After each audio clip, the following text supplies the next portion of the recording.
Olá, internautas do J+. Hoje o bate-papo é com a médica infectologista doutora Clarissa Guedes. A gente já conversou com ela lá em junho, quando a gente estava no que a gente achava ser a fase mais agressiva da pandemia aqui na região do Planalto Norte. E naquela ocasião, a gente usou até como título da entrevista que a gente publicou aqui no J+, a doutora Clarissa falou que dias piores viriam, e de fato, dias piores vieram. A doutora Clarissa, ela trabalha para vários hospitais, um deles é o Hospital Santa Cruz de Canoinhas, da qual ela presta consultoria nessa área de infectologia, e mais uma vez, gentilmente, ela aceitou fazer esse bate-papo com a gente. Então, eu começo, infelizmente, com essa, lhe dando razão, né, doutora? Dias piores vieram, quer dizer, quando a gente conversou lá em junho, a gente tinha, se não me engano, 5 ou 6 mortos aqui em Canoinhas. Hoje a gente está com 23 mortos de Covid-19. Então, eu agradeço o convite mais uma vez, estou sempre à disposição, né, para a gente discutir essas questões da infectologia. Eu sou médica infectologista consultora do Hospital Santa Cruz já há mais de um ano, né, trabalho na consultoria DCCIH, e realmente, infelizmente, o que a gente viu acontecer ali pelo mês de julho, agosto, né, os casos realmente foram se somando, e a gente pensou que depois do mês de agosto, setembro, entraríamos num processo de calmaria, né. No início de outubro, novembro, realmente os casos tiveram uma queda importante, porém agora a gente está vivendo o que a Europa, né, também apresenta, que é a segunda onda da doença. Então, desde o início de dezembro, a gente tem um aumento expressivo do número de casos, né? O que se observa dessa vez é que pacientes mais idosos estão se expondo. Esses pacientes, eles desenvolvem pneumonia mais grave, a doença se manifesta de uma forma muito mais agressiva. Então, a gente vê pacientes do grupo, que é o grupo de risco, né? Então, os pneumopatas, os cardiopatas, os pacientes com diabetes, e principalmente as pessoas acima de 60 anos, realmente internando e evoluindo de forma mais grave.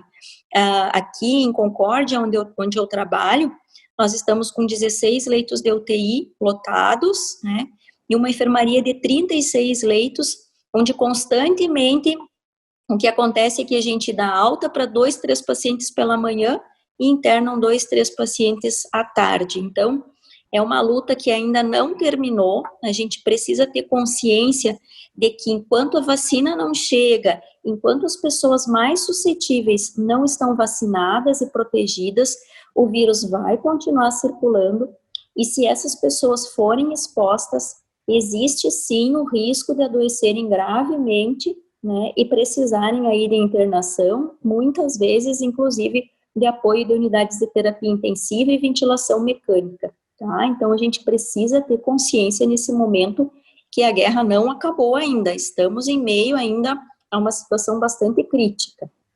Muita gente que tem a impressão de que o SUS é ilimitado, né? Quer dizer, ele vai atender todo mundo, porque todo mundo paga seus impostos e todo mundo tem o direito o SUS é universal, né? Mas o que a gente está vendo aqui em Canoinhas, a nossa realidade? Uma superlotação da ala Covid já há alguns dias, agora no mês de dezembro, quase todos os dias a ala esteve lotada ou superlotada, né? E a gente tem o chamado CISREG, que é uma espécie de bíblia, né, para os médicos, porque é ali que eles veem onde tem vaga, onde não tem vaga, e esse sistema ficou muito próximo dos 95%, né, ou até chegou quase a isso, de ocupação de leitos de UTI. Nós estamos vivendo agora um momento de fim de ano onde as pessoas estão se preparando, muita gente está consciente, mas muita gente está se preparando para viajar. Qual o risco da gente colapsar? Quer dizer, chegar a um ponto em que não tenha vaga, não tenha como colocar, ou tem que escolher entre os que têm condições de sobreviver ou não. A gente está prestes a chegar a esse ponto, doutora? Exatamente. Então, é uma questão que realmente deve ser colocada, né, é que os recursos são limitados, e não só os recursos, os insumos, os materiais, né, os leitos, mas também a condição humana, né? Os profissionais de saúde têm o seu limite, e já há alguns meses a gente vem trabalhando no nosso limite máximo, assim, físico, mental, né? Então, muitas pessoas estão adoecendo, não só pela consequência da infecção, da doença, né, da Covid, mas existem muitos profissionais realmente desenvolvendo processos aí depressivos, ansiosos e precisando ser afastados do trabalho nesse momento. Então, a gente tem que ter essa ideia de colaborar como comunidade, como população, né? Porque agora é um momento bastante sensível da epidemia. Se nesse mês de dezembro, nesses dias de festa, a gente começar a fazer reuniões, aglomerados, né? Às vezes 15, 20 pessoas, né, e sem máscara naturalmente, porque as pessoas se reúnem para comer, beber, festejar, se abraçam, sentam próximas umas das outras, certamente a circulação desse vírus vai aumentar. Em janeiro a gente realmente pode chegar próximo a uma situação de caos, né, em função da limitação, não só do número de leitos de UTI, de enfermaria, mas os recursos humanos já estão bastante limitados, né? O efeito vai vir lá em janeiro, porque tem o período de incubação da doença. Então, janeiro será, como até as entidades ligadas ao COIS, né, publicaram hoje, poderíamos ter um janeiro trágico, como eles usaram essa expressão, né? Janeiro trágico, né? Exatamente. Então, se as pessoas não tomarem consciência agora, que é o momento de cada um ficar na sua casa com o seu núcleo familiar, né?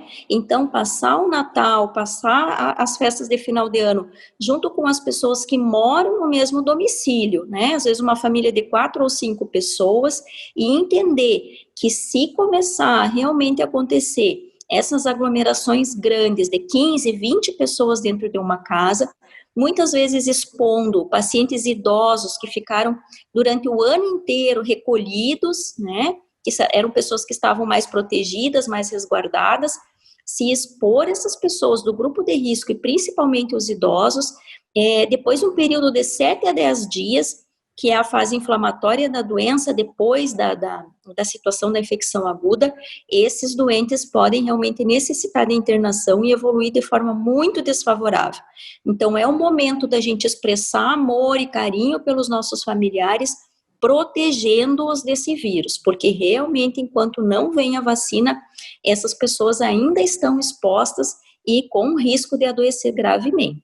A senhora tocou no assunto da vacina, e isso, claro, nos enche de esperança. A gente está vendo já pessoas sendo vacinadas na Europa, nos Estados Unidos, na Rússia. Qual é a sua expectativa com relação a isso? Porque a gente sabe que a gente tem uma vacina sendo produzida no Brasil, que é carregada de polêmica, né? O próprio governo federal polemiza em torno dessa vacina. Há intenções de compra, há intenções de fabricação no Brasil, mas o que se tem de prático até agora mesmo é essa questão da vacina chinesa, a Coronavac. A senhora, qual que é a sua perspectiva, do ponto de vista de alguém que está mesmo ligado ao setor da saúde, que a gente olha as notícias, vê com otimismo, mas eu gostaria de saber a sua opinião enquanto profissional da área. Então, as vacinas são insumos importantíssimos para que a gente possa vencer esses agentes infecciosos que, principalmente, que não tem tratamento, né? Nós estamos numa situação onde não há um tratamento específico para essa doença. Então, no momento em que as pessoas estão protegidas por vacina, é a maneira mais eficaz, a maneira mais eficiente da gente se proteger e evitar realmente ainda muitas mortes pela frente que a gente vem acumulando em função de não ter a vacina, né? Essas vacinas são feitas de vírus mortos. A gente tem uma situação em que são vacinas realmente seguras.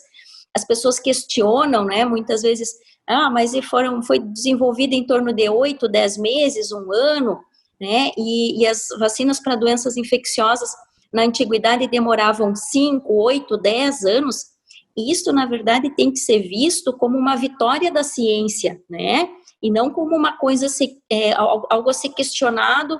Por quê? Porque num momento de pandemia em que muitas pessoas estão realmente perdendo a vida por essa doença, quanto mais rapidamente a gente dispor desse insumo importantíssimo, dessa arma, né, que é a vacina, mais pessoas vão ter, né, a sua vida salva da Covid. Então, questionar a rapidez com que os cientistas, os laboratórios vêm produzindo, não é uma opção válida nesse momento.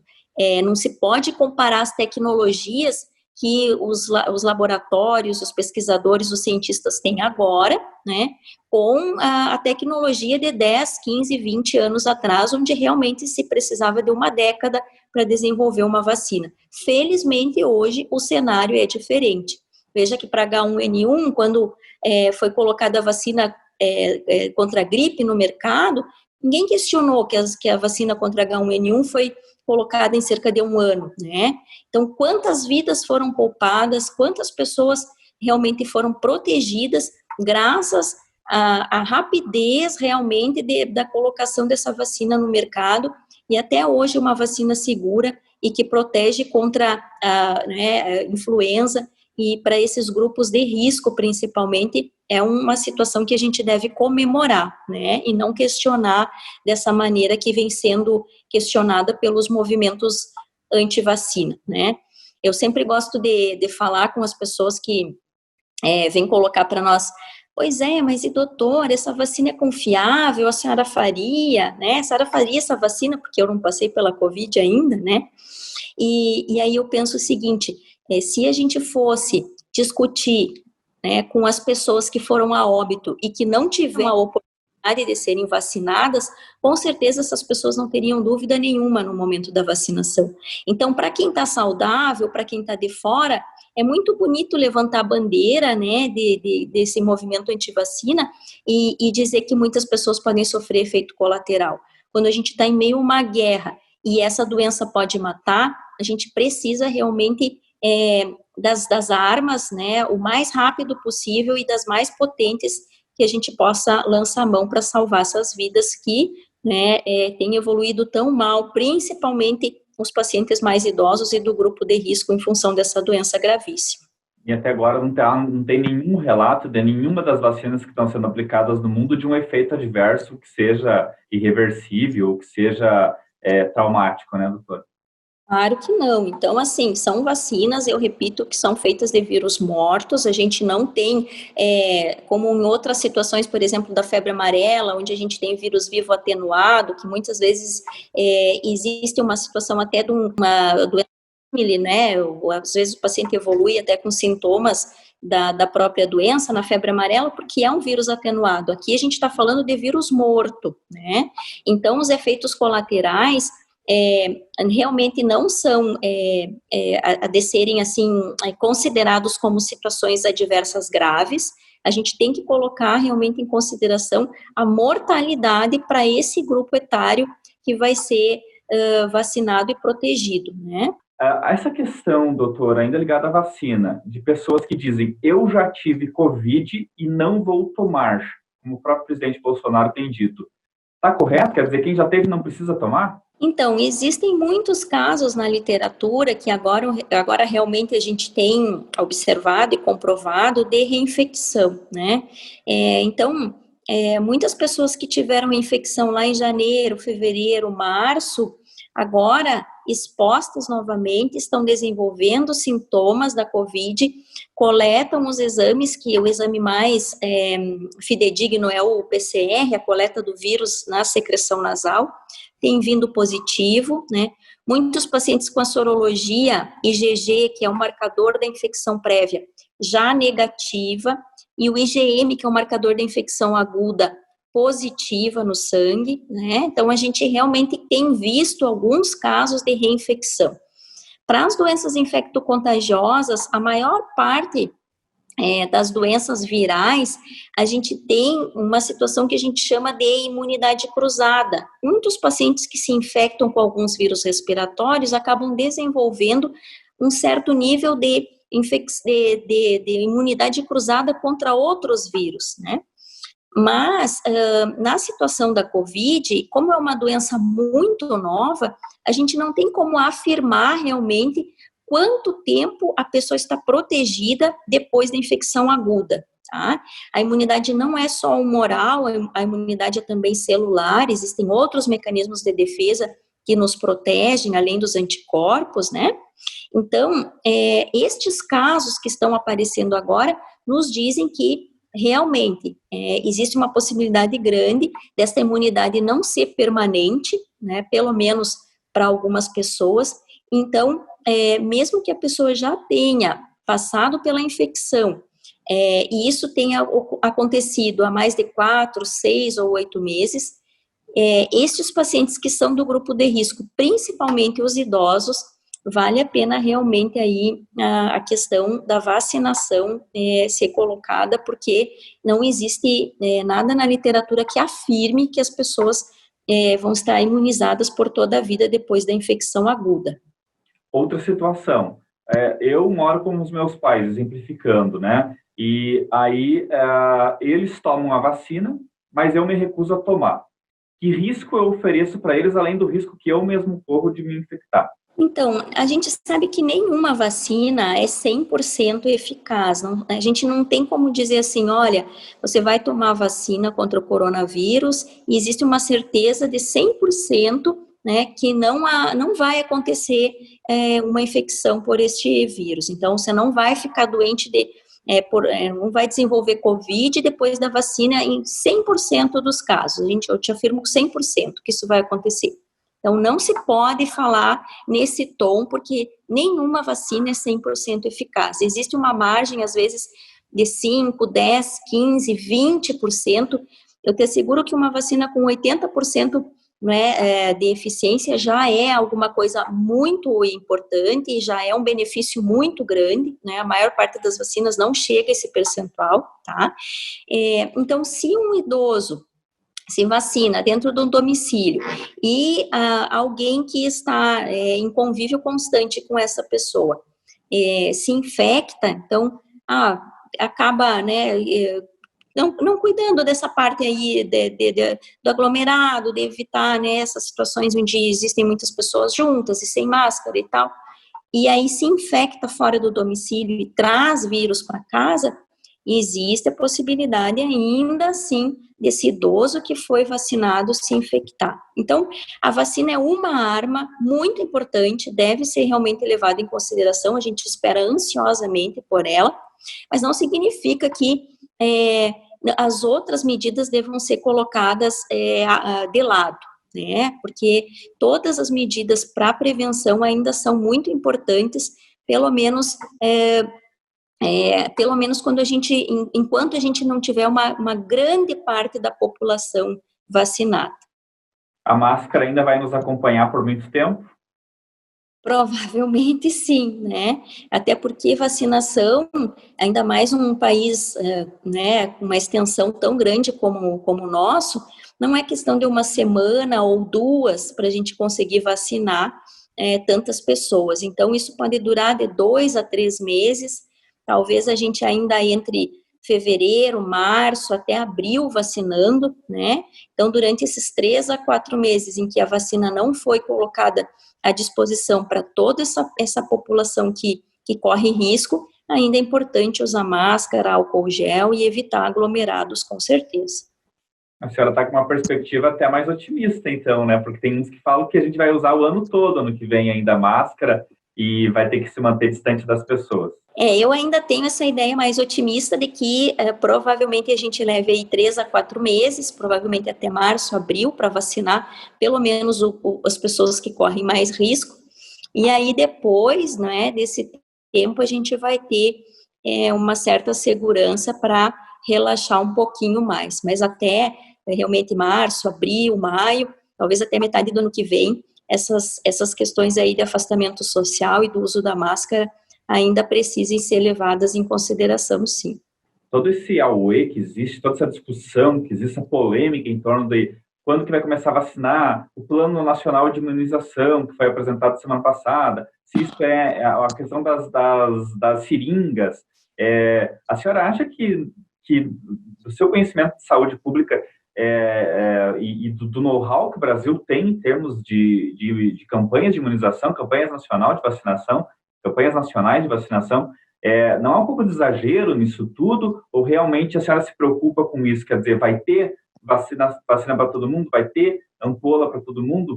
O sistema vai funcionar, vai fluir para que a gente possa vacinar a população de uma maneira rápida e segura? Olha, eu tenho um certo otimismo em relação a essas questões de vacinação no Brasil, em função de que a gente já passou por outras situações, como a própria pandemia do H1N1, né? E aí, naquela época, não só a questão do insumo da vacina, mas a gente tem uma mobilização muito grande, muito importante e que não deve ser desconsiderada, que é a questão humana, né? Então, nessas salas de vacina, o pessoal das equipes que trabalha nesse serviço são pessoas extremamente dedicadas. Eu tenho visto aí já as pessoas que trabalham comigo na vigilância aqui, dizendo, olha, doutora, eu vou tirar agora uma semana e vou descansar, porque quando chegar a vacina eu sei que eu não vou parar, né? Então as pessoas têm vestem essa camisa, né? Levam essa bandeira adiante, que são pessoas que trabalham muitas vezes há anos em vacina, têm muita experiência, e essas pessoas têm muito amor por esse trabalho. Então, a gente tem que se dar conta que não é só o insumo, mas os seres humanos, as equipes que estão envolvidas nesse trabalho de vacinação, normalmente são pessoas que são realmente comprometidas com esse trabalho. Então, a gente tem aí equipes que trabalham há anos, né, em campanhas de vacinação, que são treinadas para isso, são capacitadas e levam esse trabalho adiante com muita competência. Então, por isso eu tenho bastante esperança de que quando essa vacina chegar para a população, as coisas vão se desenrolar de forma bastante, como é que eu vou te dizer, segura. Eu tenho bastante otimismo na campanha de vacinação. Bacana, eu conversei com a doutora Clarissa Guedes, ela é médica infectologista e presta assessoria para o Hospital Santa Cruz aqui de Canoinhas, justamente no atendimento a pacientes com Covid. Queria encerrar essa entrevista pedindo que a senhora se dirigisse aos nossos espectadores, aos nossos ouvintes, e aconselhasse eles, né? Porque tem muita gente que está na dúvida ainda, doutora. Será que eu viajo? Será que eu não viajo? Será que eu passo o Natal com a minha mãe, com o meu pai, com a minha família? Muita gente, eu vejo na televisão que a vacina já está chegando, acho que não tem problema. Queria que a senhora falasse diretamente para as pessoas que estão na dúvida aí nesse finalzão de ano.